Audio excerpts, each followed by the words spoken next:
Pois é, com uma taxa média de juros de 11% ao ano, é preciso ficar atento para não cair nas armadilhas do financiamento imobiliário, principalmente quando estiver na busca pela casa própria.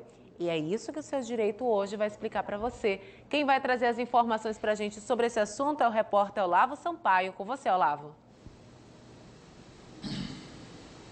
É isso, Vanessa, hora da gente ficar atento, se a gente quiser aí estar de olho já em casa, em apartamento para comprar nesse período agora, segundo semestre de 2023, com essa taxa de juros média aí que você citou. A gente vai tirar algumas dúvidas com o Dr. Rosinaldo Mendes, que é presidente da Comissão de Direitos do Consumidor da Ordem dos Advogados do Brasil, a OAB Maranhão. Então, a pergunta é, Dr. Rosinaldo, é o momento adequado, favorável para se comprar o apartamento ou a casa dos sonhos? Bom dia. Bom dia. Primeiramente, agradecer pelo convite, agradecer a Deus por estar aqui. E, olha, eu diria que o consumidor tem que ficar atento, principalmente com financiamento na planta, né? Porque existem várias armadilhas que, de repente, o consumidor não está preparado para um financiamento e, ao assumir os compromissos, ele pode se deparar com algumas taxas, alguns valores que, no futuro, no momento do financiamento, ele não vai conseguir cumprir. Então, a gente tem algumas orientações, por exemplo, verifique sua renda mensal, verifique se o imóvel que você está escolhendo está dentro do seu orçamento e verifique principalmente se a construtora tem condições de cumprir com a oferta, que é um dos principais problemas que nós encontramos nos dias atuais. E se o consumidor ele der causa a um rompimento de um contrato, por exemplo, ele pode perder dinheiro lá na frente, né? Esse é um dos objetivos que nós queremos orientar o consumidor. Ao assumir um contrato de financiamento na planta, o consumidor ele fica responsável para, no momento do financiamento bancário, essa responsabilidade é dele. E o que o STJ já decidiu sobre isso?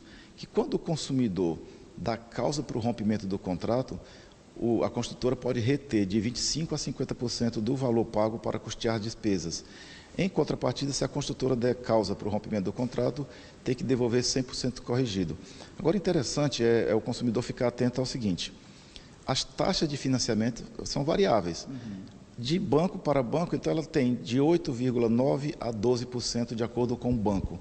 E esses juros é contratual. Tá? São juros contratuais, o financiamento é um contrato privado e o consumidor, ao assinar, ele assume toda aquela taxa de juros que ele está se comprometendo e a modalidade do financiamento também.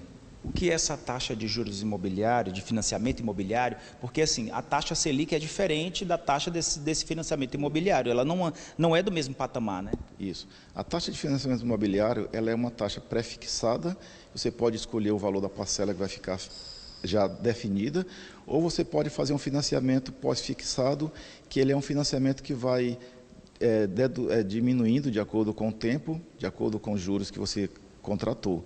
Outra coisa importante, é muito importante isso, é o consumidor ficar atento, por exemplo, com as taxas que são colocadas no contrato, que são consideradas abusivas.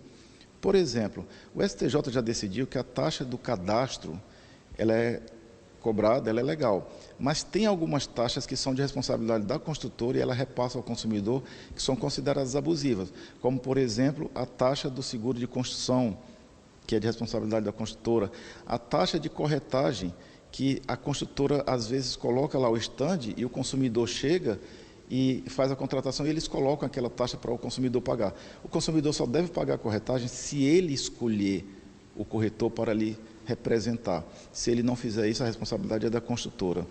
E outra coisa importante também é ficar atento com as taxas, com as cláusulas abusivas. O contrato é de adesão, o consumidor, em tese, não vai conseguir mudar o contrato na hora do financiamento.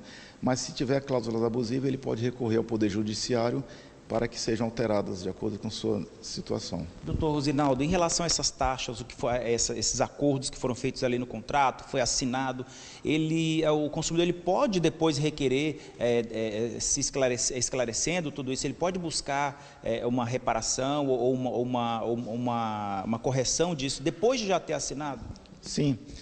Inclusive, por o contrato ser de adesão, o consumidor às vezes não tem a opção de discutir as cláusulas na hora.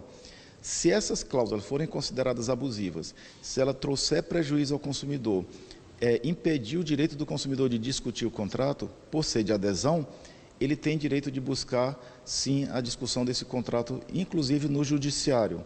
Isso é possível por quê? Porque as cláusulas abusivas estão previstas no artigo 51 do Código do Consumidor, onde o consumidor ele pode buscar a revisão contratual e assim buscar o seu direito. Usar o FGTS, como é que a gente faz para utilizar?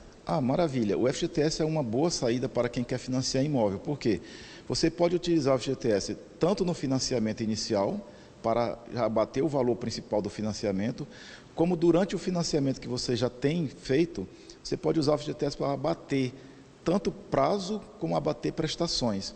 O mais indicado, e eu aconselho, é você usar o FGTS para abater prazo de financiamento, porque você abate um maior número de parcelas com um valor de FGTS razoável. Então, o FGTS é uma boa saída, até porque o FGTS rende muito pouco, né? A taxa de referência do FGTS é 3% ao ano, em média. Então, não é aconselhável deixar o FGTS parado se você pode usar no financiamento. Só para finalizar rapidinho, uma última pergunta em relação a uma pessoa que comprou o apartamento sozinho, era solteiro ou solteira, e aí casou-se. Essa pessoa que chega para somar, ela também pode ser usado o FGTS dela no financiamento que ela não participou anteriormente ao casamento? O financiamento, depois que ele é feito, ele não pode ser alterado, tá? Ele não pode ser alterado porque até o momento do financiamento você pode utilizar renda de terceiros, inclusive abater com FGTS, isso se faz através de contrato. Mas após o financiamento já foi consolidado, não pode alterar. Entendi. Dr. Rosenaldo Mendes, presidente da Comissão de Direito do Consumidor da OAB, obrigado pela sua participação e pelos esclarecimentos, né? A gente falou sobre financiamento imobiliário nesse momento em que as taxas de juros estão cerca de 11%, o que dá para fazer, o que não dá, e o que é importante você ficar atento na hora de fazer o seu contrato para comprar a sua casa própria ou o seu apartamento. Eu volto com vocês aí no estúdio. Obrigado, Olavo. Sem dúvida, informações muito importantes. Muita gente interessada aí nesses esclarecimentos. Justamente, ainda mais agora, né, que São Luís está passando por tantos imóveis sendo construídos. Então, quem não tem aquele hábito de comprar por investimento, aquelas pessoas vão comprar mesmo porque querem ter sua casa própria, seu apartamento. Tem que ficar atento a essas dicas do seu direito de hoje. Está tudo lá no G1 Maranhão, viu?